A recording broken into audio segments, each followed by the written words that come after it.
They had been walking for some 10 minutes when Luke ventured thoughtfully, "I wonder if we might not have been better off waiting in the alcove until Hala and the Yuzum could have gone back to a town and come back with some stolen cable. Him could pull us out of there by himself, with those arms he has." Leia stepped over a small pile of rough gravel. "You think she'd consider going back to town without the crystal to face Grammel? What difference would the crystal make?" Leia eyed him fondly. "You don't understand her, do you, Luke? Obviously she's convinced she can turn Grammel into a frog with it." Luke made a disparaging sound. "Leia, she's not that irrational about the crystal." "You don't think so?" The princess formed her next words carefully, gently. "Think a moment, Luke. Hala's a very persuasive, knowledgeable old woman, but she's been on this world a long time. Years spent hunting down a myth. It's clear to me that she believes the Kyber has supernormal powers. Even you agree it doesn't possess any such thing." "I know. Okay, so maybe she's a little fanatical on the subject, but fanatical?" The princess sighed. "Luke, the poor woman is sick with delusions, can't you see that? Her dreams have overwhelmed her sense of reality. But we need her, ill as she is, to get off this planet." "The crystal's no delusion," Luke argued mildly. "It's real. If this Governor Asada and his people get to it before we do." She shuddered visibly. "Asada? I'd almost forgotten about him." "Leia, why are you so afraid of an Imperial Governor?" he asked gently as they walked on. "What could Moff Tarkin have done to you back on the Death Star before Han Solo and I rescued you?" She turned memory-haunted eyes on him. "Maybe I'll tell you someday, Luke. Not now. I'm not. I haven't forgotten enough. If I told you I might remember too much." "Don't you think I could take it?" he asked tightly. She hastened to correct him. "Oh, not you, Luke, not you. It's me, my own reactions I'm worried about. Whenever I start trying to remember exactly what they did to me that time, I start to come apart." They walked on in silence. "Say, don't you think it's getting brighter in here?" she finally said, with exaggerated cheerfulness. Luke blinked, the feelings that had been running searingly through him the past several minutes beginning to fade as he considered the import of her comment. Yes, it did seem lighter. Almost bright, in fact. "Switch off your luma," he instructed her, even as he was thumbing the switch of his own. For a brief instant it grew darker. Then their eyes compensated and it was as bright as before. The light was a faint blue-yellow, somewhat brighter than the hue of his own saber. When his gaze returned to the princess, he saw she was standing next to the tunnel wall. "Over here," she called, directing him to an especially luminous section of stone. He leaned close. It seemed as if the rock itself was pouring out the light. "No," she corrected when he voiced that thought, "look closer. Here." She dug at the stone with her nails and the light came off in her hands, setting her palm aglow. It burned coldly in her hand. After a while it started to fade out. "Some kind of growth," she announced, "lichen, a fungus. I don't know. I'm no botanist. This is what Hala told us we'd find if we kept on." She brushed living light from her hand, looked on down the gradually descending cave. "It's another world down here, but now I don't find it frightening." As they continued downward, the path they were traveling leveled off. The tunnel widened into a true cavern. Multicolored stalactites began to appear, mineral impurities turning them into painted pendants coated with the phosphorescent growths. Blunt-tipped stalagmites thrust ceilingward. They were accompanied by the ever-present music of dripping water. A faint rumble sounded ahead and they slowed cautiously. The noise turned out to be the song of a running underground stream. It ran parallel to their path, a bubbling, unceasingly cheerful guide and companion. They passed a hole in the cave's roof. Water poured through it and disappeared into a bottomless pond, looking for all the world like a piece of standard piping with the middle section removed. Further on, they encountered a miniature forest of helicites. These twisted, grotesquely contorted crystals of gypsum defied gravity in their swirling projections from floor, walls, and ceiling. Luke had the feeling they were walking through a gigantic clump of glass wool. Here the reflections from the glowing plant life reached blinding proportions. In addition to the lichen fungi, they were starting to see larger, more advanced varieties of light-generating vegetation growing from the ground and walls. Some looked like cantilevered mushrooms. They passed a tall stand of something resembling paralyzed bamboo encased in quartz. When the princess accidentally bumped into one, they discovered another of its properties. There was a bong. Startled, Leia jumped aside, then experimentally gave the stem a sharp rap with her knuckles. The ringing was repeated. Hollow, maybe, suggested a delighted Luke. But are they vegetable or mineral? No telling, he admitted. He rapped another of the growths, was rewarded by a totally different ring. They exchanged smiles, and then the cave was filled with crude but sprightly tunes as the natural chimes sang under their hands. They grinned like a couple of mischievous children. Eventually they tired of this amusement, resumed their journey as Luke broke out 2 concentrate cubes and handed one to the princess. He talked while examining the path they trod. It was unmistakably that, a pathway. Look at the absence of big rocks along here, he was saying. This has definitely been cleared for use. I don't see any footprints, though. Ground's too hard, the princess agreed. But it's an exquisite place, a fairyland. Much more attractive than the surface. If Mimban is ever settled formally, everyone should live underground, I think. She executed a neat pirouette, evidently out of sheer pleasure. It's so peaceful and clean down here, the sentence ended in a startled scream and she started to vanish downward. Throwing himself forward and flat, Luke stretched out a desperate arm. She caught it above the wrist. Her hand slid along his forearm until it locked in his. She hung like that, her hand in his, as she swung in emptiness. Luke felt his feet slipping as he fought to dig them into the hard ground. Can't hold. Luke, she breathed urgently. Use your other hand, he directed through clenched teeth. She reached up and her left hand went around his forearm. The motion dragged him forward another few precious centimeters.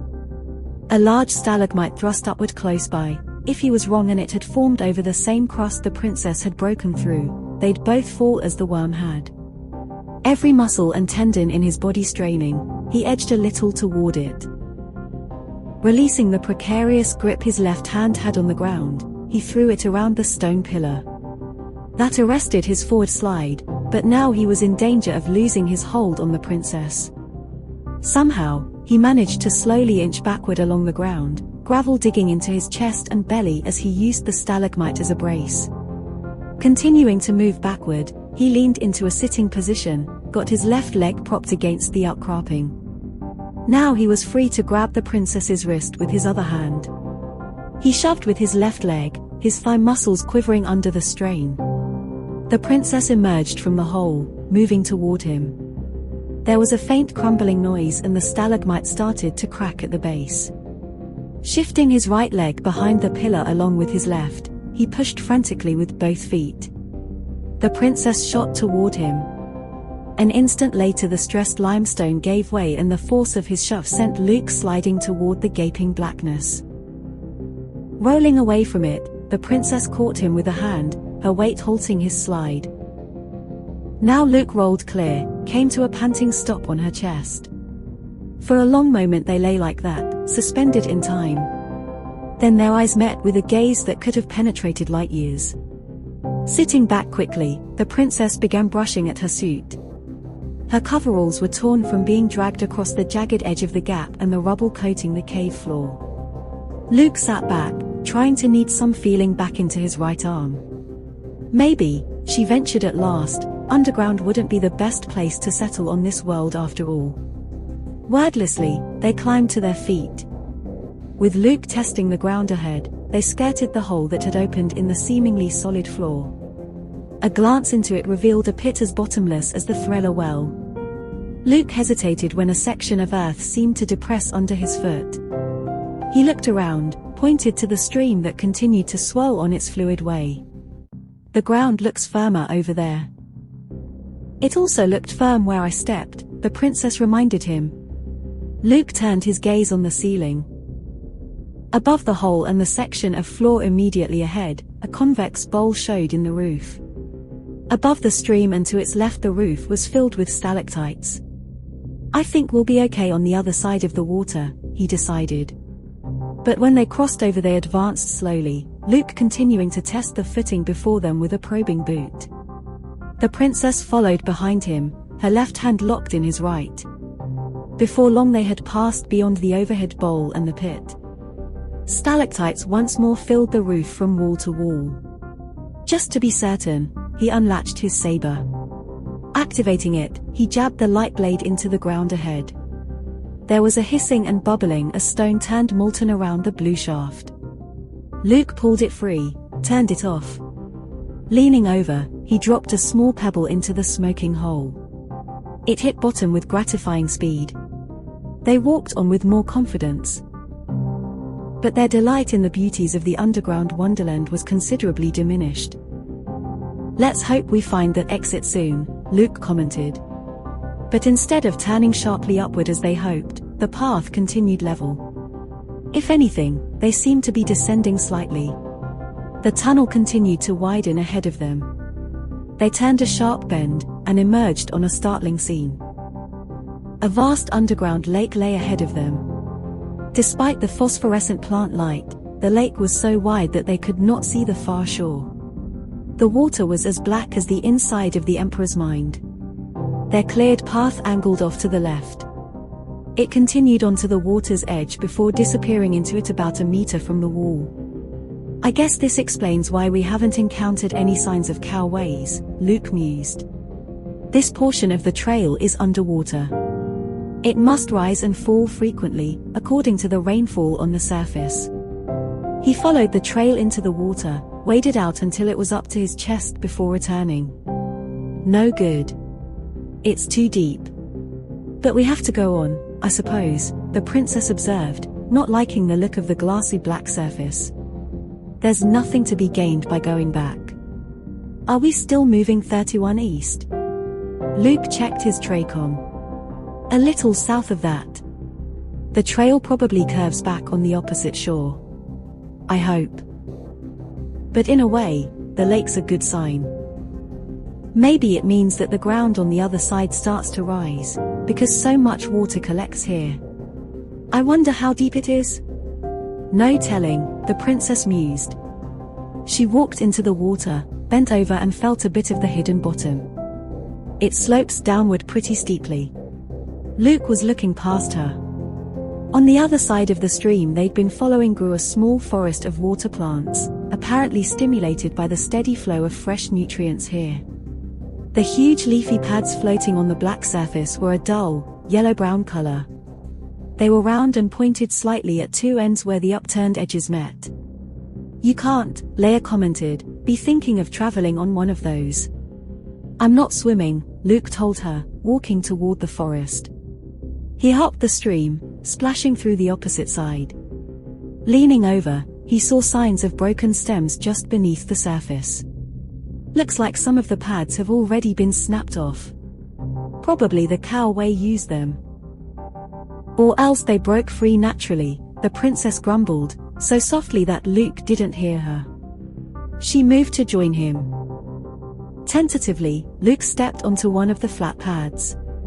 The one he was testing was 2.5 meters in diameter. As he pushed down with his weight, the yellow interior gave spongily. But it didn't break and his foot didn't push through. Unsteadily he moved onto the pad. His knees sank into the surface, which held. His mouth firming, he jumped into the air and came down as hard as he could with both knees. The pad sank up to his hips in the water, rebounded solidly. Convinced that the pad was lake-worthy, Luke rolled to its edge and looked over. There was enough light here for him to see the manthic stem which secured the pad to the lake bottom. "I'm going to cut this one loose," he announced. The princess looked skeptical. "With what?" Your saber? I didn't know they operated underwater. He gazed back at her solemnly. They'd better. He slipped over the side, found himself treading cold water. Then he activated the saber and shoved it under the surface. Bubbles promptly broke the glassy water, but the hard blue light continued to gleam in the blackness, and there was no hint of a malfunction. Taking a deep breath, he slid into darkness. Fortunately, the saber itself provided enough light to show him the stem. It took only a second or two to slice through the tough core. He noted with interest that the pad narrowed to a concave shape, instead of being flat across the bottom. That would give them at least an illusion of stability. Then he was breaking the surface, gasping for air and wiping water from his eyes after deactivating the saber. Once it was secured to his belt again, he put out a hand and tugged the freed pad close to shore. He employed the saber briefly again to cut a small hole in the rear of the pad. With a thin roll of survival cord, he secured their craft to a stalagmite on shore. These might do for propulsion, the princess called to him. She was further up the shoreline and slightly uphill. Luke moved to stand beside her. A series of transparent selenite crystals flowed from roof to floor here. Each was taller than a man, perhaps a couple of centimeters thick. Phosphorescent growths on them gave them the look of windows in a church, and the knife-edged mineral was suffused in places with vermilion light. "They're almost too beautiful to break," Luke commented in admiration. "But you're right, they'll make good paddles." Using the invaluable saber once more, he cut loose 4 blades of the right size, shaped them with the blue beam for holding. Then they carried them down to the water and placed them carefully in the leprous lily they hoped would carry them across the lake. "Ready to go?" he asked finally. Leia hesitated, checked her wrist chronometer. "We've been walking for nearly 16 hours, Luke," she gestured at the lake. "If we're going to try and cross that, I'd just as soon do it on a full night's sleep." "Or day's sleep," Luke agreed. They had no way of telling whether it was day or night in the world above. He found a rotting piece of one of the pad growths marooned on shore and dragged it upslope. It would make an acceptable mattress. "You go ahead," he urged her, as they stretched out on the soft matter. "I'm not quite tired yet." She nodded, tried to find a comfortable position on the damp cellulose. In 2 minutes they were both sound asleep. Luke awoke with a start, sitting up fast and flicking his eyes in all directions. He thought he'd heard something moving. But there was nothing, only the steady trickle of the stream merging with the lake. And the sound of drops falling into the lake itself from overhead. After checking his timer, he woke the princess. She rubbed sleep from her eyes, asked, "How long?" "Nearly 12 hours. I guess I was exhausted, too." They broke out fresh concentrates, munched them hungrily. Luke brought water from the stream in a collapsible cup. They ate by the transparent brook, watching water bugs swim anxiously back and forth. "I never dreamed concentrates could taste so good," the princess observed, finishing the last of 1 cube and downing several swallows of water. "My appetite will improve when we see sunlight again," was Luke's comment. Out of excuses, he stared at the lake. "I hope this lake's not as wide as it looks. I don't like traveling on water." "That's not surprising," soothed the princess, knowing that on the desert world of Tatooine where Luke had been raised, an open body of water was as rare as an evergreen. Wordlessly, they slipped onto the pad boat. Each took up one of the long selenite blades. Luke untied the cord from the stalagmite, recoiled it and replaced it on his belt, then pushed off. They slid out onto the lake as if greased. Luke experienced exquisite terror as they rowed out across what looked like a bottomless crater.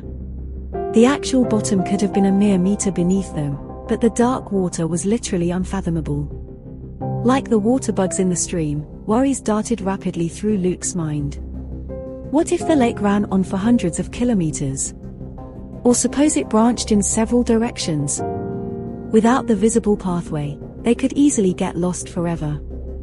Their best chance was to hug the wall on their left, where the path had vanished into the water. It seemed unlikely that it would cut across the lake, more sensible for it to stay close to the wall, where presumably it was shallowest. He imagined unknown terrors. Perhaps a huge subterranean waterfall drained the lake, a cataract which would send them inexorably to a lonely death on rocks that had never seen the light of day. As they traveled steadily on, such imaginary terrors lost some of their immediacy. The waterfall, for example. In the excellent acoustics of the cavern they'd heard no distant thunderous roaring. After an hour of slow, painful paddling he discovered he no longer cared what they found at the far side of the lake, just so long as they found the far side of the lake. His upper shoulders began aching relentlessly. He knew it must be as painful if not more so for the princess. Yet she hadn't complained once, hadn't said a word in protest as they continued the agonizingly slow process of pushing themselves through the water. While admiring her fortitude, he wondered if the experiences they'd gone through so far on Mimban had had a mellowing effect on her. He was unable to tell, but was grateful for it nonetheless. "Why don't you rest, princess?" he counseled her finally. "I'll row for a while." "Don't be ridiculous," she replied, gentle but firm yet without much enthusiasm. "It would be silly for you to reach back and forth across this thing. I'm not that confident of its buoyancy as it is. And if you stay in one place you'll just paddle us in circles. Stay where you are and save your strength." Luke acceded to common sense, which might be less attractive than gallantry but more practical. They rested periodically. Half the day vanished monotonously without sight of the far shore. In the currentless black water they stopped for a midday meal of colored cubes. Far, far above, Luke saw that the cavern ceiling was dominated by clusters of stalactites that dwarfed any formations they'd seen thus far. Several of them must have weighed many tons. There were also long, thin ones, dozens of meters long and no thicker than a man's thumb. All were liberally coated with the luminescent lichen fungi which filled the enormous chamber with a comforting yellow-blue glow. As he thought back to Hala's comment on water, he grinned. She'd been right about that. It was somehow magical to dip one's cup into the blackness and watch it fill, for the lake's color was so rich and pure and solid that the blackness had to be part of the water itself. The water was purer, fresher than any Luke had ever swallowed.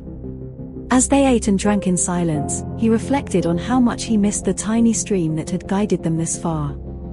Its steady bubbling and gurgling had been a great comfort. Now they had to settle for the intermittent and less lively pings of drops falling from the stalactites overhead. Lunch concluded, they continued on. Several hours later an uncertain Luke put a warning hand on the princess's shoulder and motioned her to cease paddling. "What is it?" she whispered, questioning. Luke stared at the absolutely flat, unbroken lake surface. "Listen." Leia did so, studying the water nervously in the dim light. A faint pop-plop sounded. "That's just drip water from the ceiling," she husked. "No," he insisted. "It's too erratic. Drip water falls steadily." The noise ceased. "I don't hear it anymore, Luke."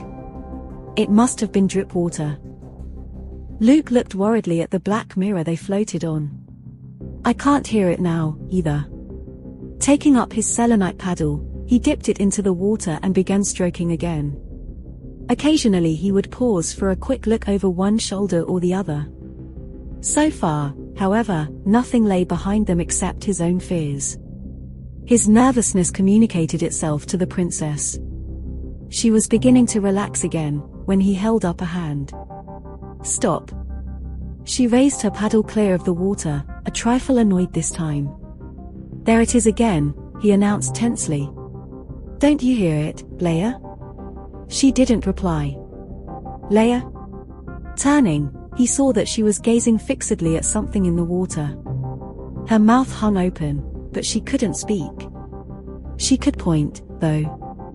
Luke reached for his lightsaber instinctively, even before he spotted the trail of fat bubbles that was arrowing rapidly toward them, as ominous and threatening as any projectile. Moving carefully to the rear of the pad, Luke balanced himself on a knee and a leg, the activated saber held tightly in his right hand. The bubbles stopped, were not immediately resumed. Maybe it's gone away, the princess murmured tightly. Maybe, Luke half conceded. It rose. A pale amorphous form, shining with phosphorescence. In color it was not unlike the great Wandrella. But compared to the lake spirit, the worm thing was a familiar creature. There was no face, nothing recognizable in that constantly altering form. It lifted short, thick pseudopods of a whitish substance clear of the surface. They gleamed brightly in the dim cavern light. Luke thought he could see pathway through the creature, and strange shapes swirling about it internally. One pulsing white arm flailed at the fragile craft. Luke swung at it with his saber. The blue beam passed completely through the glowing matter. While the saber produced no visible damage, the action caused the amoeba shape to reabsorb the limb. Another curling tentacle swiped at Luke, and this time he stabbed at it. The beam shot straight through the arm. There was no hint of blood or internal fluids of any kind. Only the lapping of water against the spongy, rocking pad and Luke's grunts as he fought frantically sounded in the chamber. For the most part the battle proceeded in hellish silence. Each time the creature thrust at them, Luke would parry the strike with the saber. Each time the limb would shrink back into the heaving, glowing body without suffering any visible damage. A sweeping limb caught Luke from behind as he was cutting at another pseudopod. It swept him over the side as the princess screamed. Somehow he kept a hand on the up-curled rim of the padboat. His weight caused it to tilt slightly toward him, but fortunately it was far too naturally buoyant to capsize. Leia wrestled him halfway back aboard. Then something caught him from below and yanked him beneath the surface. The princess barely let go in time to keep from being dragged over herself. Anxious moments passed with no sign of Luke. Then he broke the surface not far off, sputtering and spitting. Flaring brilliantly beneath the water, his saber swung and hacked at something unseen. It let loose long enough for him to crawl back onto the pad. The saber arced dangerously near the princess and his own legs as he cut at clinging pale limbs. He kept cutting until the last grasping pseudopod slunk out of sight. Dripping wet and still choking on water, he knelt on the pad and tried to look every which way at once. "Look!" Leia exclaimed. Luke saw the line of bubbles in the water, only now they were moving away from the padboat. Their steady pop-plop sounded for several minutes after the bubbles themselves had vanished from sight. Exhausted, he fell onto his back and stared at the pincushion ceiling. "You did it, Luke. You beat it off." "I'm not so sure," he panted, feeling anything but victorious. "Maybe the thing just got tired and went away." He studied the switched-off lightsaber in his fist. Or maybe it decided a saber beam's not very palatable. He reattached it to his belt, sat up with a groan and locked his arms about his knees. Water dripped from his hair down in front of his face. Leia moved closer, reached out uncertainly to touch his arm. He eyed her, then coughed. She sat back. Suddenly she began screaming. Luke looked around, but there was nothing in sight. Bending over, the princess screamed into clasped hands. The muffled wail continued for several minutes. When it ended, she looked back up at him without apology. "I'm all right now, I think," she said with forced steadiness. She took a deep breath. "I just think I'm ready to leave this place, Luke." Her voice rose slightly. "I'm ready to get out." "Believe me, Leia," he replied, taking her hand in his, "I'm in just as big a hurry as you." They exchanged wordless thoughts. Then each picked up a paddle and together they resumed digging black water. Despite Luke's feeling that their translucent assailant would attack again, they weren't bothered for several hours. But then it didn't matter. The far shore of the lake finally hove into view. Only there was something more than a naked shoreline coming toward them. "Surely the cowway didn't build that," Luke whispered in awe. An ancient dock protruded from the dry ground ahead. While no boats of any kind were in sight, the long finger of metal extending out into the water left no doubt as to its function, its alien design notwithstanding. Luke had less luck identifying the purposes of the numerous structures clustered all along the shore. Many appeared raised from stone, others had metal walls, and some combinations of both materials. No matter what the composition, everyone displayed signs of considerable age. Not a single edifice rose unmarred by time. Try as he might, Luke couldn't locate a single window. Openings which must have served as doors were squatly oval. They paddled for the left-hand shore until the pad thumped bottom. Stepping out into the water up to his waist, Luke extended a supportive hand for the princess. She remained in the boat, not exactly frightened, but devoid of confidence. "Come on," Luke urged her, "it's not deep here." "But I'd have to step in the water." "I'd rather not, Luke." "It's all right," he assured her, masking any impatience. "You can make it in a few steps." She shook her head again. Luke sighed, waded to the edge of the pad. He extended both arms. She slipped into them and he carried her to dry land, noticing as he did so how tightly she held her eyes closed. Finally they were sitting gratefully on the stone berm, no longer caring if their makeshift craft floated away. Behind them the city of the Thriller loomed silently. "Okay now?" he inquired, leaning forward and looking at her face. She didn't meet his eyes. "I'm okay. I'm sorry I was so much trouble. I'm sorry I did so much screaming. I usually have better control of myself than that." "You've nothing to be sorry for," he assured her firmly. "Certainly not for screaming. As for being frightened," he smiled gently, "I was twice as terrified as you when that half-goblin came up out of the water at us. I was too busy to be screaming, or I'm sure I would have." "Oh, it wasn't the monster so much," Leia explained disarmingly. "That was a real, palpable threat." She got to her feet, continued almost casually, "It's just that I can't swim." Luke sat staring at her in disbelief as she wrung water from her torn coveralls.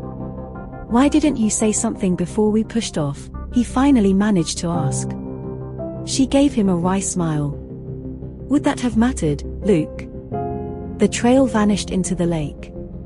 She gestured toward the unmistakable pathway that re-emerged from the water's edge nearby and wound into the subterranean city. "We had to get across. It was an unfortunate but unavoidable situation. I didn't see any point in burdening you with my own childhood fears." She walked toward the pathway. "Look, it goes on through the town. I'd like to meet the people who built this place." She glanced back at him impatiently. "We're wasting time."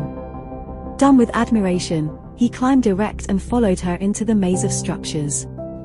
It rapidly became clear that the city was the product of an intelligence that had long since disappeared from Mimban. Everything was neatly laid out, and the metalwork showed signs of advanced techniques.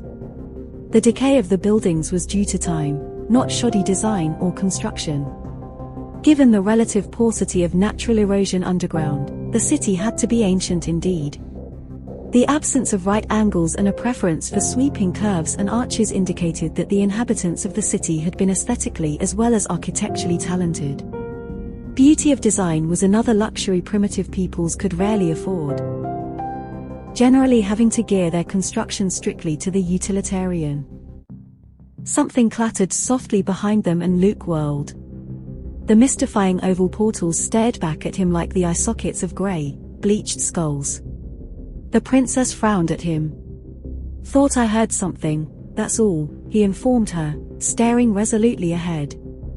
They continued on through the city, but Luke's curt disclaimer belied his uneasiness. He had heard something. As they walked along the meandering pathway and the buildings drew closer about them, he felt a crawling sensation on his neck as if someone, or something, was staring at him. It became an almost palpable feeling. Yet every time he jerked around sharply for a look, there was nothing. Not a suggestion of movement, not a sigh, not a sound. He was grateful when the buildings started to thin out and become less numerous. Empty doorways beckoned to him and he was tempted, very tempted, to enter one of the ruined structures to find out if its interior was as well preserved as the outside. This was not, he reminded himself firmly, the time for playful exploration. Their first concern was to find the way out, not to go poking through this ancient metropolis. However wonderful it was. He wondered what had caused the extinction of Mimban's advanced races, of the temple builders and the Thrella and the others. Interracial warfare, perhaps, or maybe sequential decadence ending in their being overwhelmed by aborigines like the Greenies. Rock scraped on rock. This time when he spun there was a hint of movement behind a wall of stalagmites off to their left. Don't tell me you didn't hear that. Rocks fall from the roof constantly in caves, the princess agreed readily. I know how you feel, Luke. I'm still pretty jumpy myself. This wasn't my nerves, he insisted. There's something following us. I saw it move. Ignoring the princess's protests, he started toward the ridge of colored spires. The sound wasn't repeated and there was no movement. Walking in a half-crouch, he reached the far end of the little wall and peered around it. There was nothing there. Luke. Ben Kenobi would have been proud. In one smooth motion he threw up a hand to ward off the shape falling toward him, activated and drew the lightsaber at the same time. Unknowingly he performed both actions with the same arm. The hand he threw up defensively held the saber. The creature was quickly cut in half. Luke ran back to rejoin the princess. She was pointing ahead. Their path was blocked by 2 more of the bipeds. Others appeared behind them, 2, 3 more, moving in on them cautiously. Cowway, Leia commented, bending to pick up a broken stalactite. She shifted it efficiently in her hand, held it like a dagger as the humanoid stalked them. Each was slim and covered with a fine grey down. Their eyes were shrunken, dark orbs. Yet they appeared to see Luke and the princess clearly enough. Each wore a kind of abbreviated set of trousers from which dangled assorted primitive instruments and many charms. These were matched by others hanging from upper arms and neck. All were armed with a long, thin stone spear made of flowerstone. A couple also carried double-bladed axes. They displayed no fear of Luke's lightsaber, despite its recently demonstrated lethal qualities. This indicated either a fair knowledge of human technology from surface visits, or else a bravery born of ignorance. Luckily their tactics were equally primitive. With a rolling cry, the 3 behind all charged together, while the 2 ahead rushed in several moments late. The slight difference in time was critical. A single swipe of the saber sliced 2 of the thrusting spears in half. The third jabbed at the princess. She blocked the thrust with her stone, got her legs around the onrushing natives and sent it crashing to the ground. Rolling over on top of him, she brought the stalactite section down hard on its skull. There was a plastic breaking sound and blood gushed freely. Luke ducked a wild axe swing, cut both legs out from under the wielder. By now the 2 latecomers had entered the fray. Luke dispatched one with a thrust that cut off the hand holding the spear above the wrist. Its owner collapsed on the ground, moaning and holding the cauterized stump. More cautious than his companion, the second pulled up hastily. He started jabbing at Luke with his spear. Luke promptly cut off the spear point, whereupon its owner threw the shaft at Luke, spun and ran back the way it had come. Luke turned to the princess. She was adroitly dodging the alternating cuts and jabs of the remaining native, hunting for an opening. But when the creature saw Luke approaching, it turned to retreat. Hefting the saber carefully, Luke let the weapon fly. It passed completely through the cowway at the small of its back, until the solid pommel contacted flesh. It fell to the ground, instantly dead. Hurry, the princess urged, salvaging an axe from one of the fallen creatures. It mustn't get away to warn others. Luke retrieved his saber and hurried after her. Together they ran in pursuit of the single remaining cowway. In their rush, neither noticed immediately that they were traveling very slightly but unmistakably uphill, for the first time since they'd abandoned the Thrella well. A huge pile of rubble fallen from the ceiling lay ahead. The fleeing cowboy reached it, started scrambling for the top. While still on the run, the princess took aim and heaved the axe she carried with more force and accuracy than Luke, or anyone else, would have given her credit for. It struck the native on the right shoulder and sent it tumbling down the other side of the rock pile. "You got him," Luke exclaimed, "you got him." Gasping for breath, they started up the hill of broken stone. It seemed brighter on the far side. Probably, Luke mused absently, from denser growth of light-generating plants. Mimbanian botany was otherwise far from his thoughts now. They had to catch and dispatch the wounded cowboy before it brought an army of its fellows down on them. They topped the rise and paused there at the sight of what lay just beyond.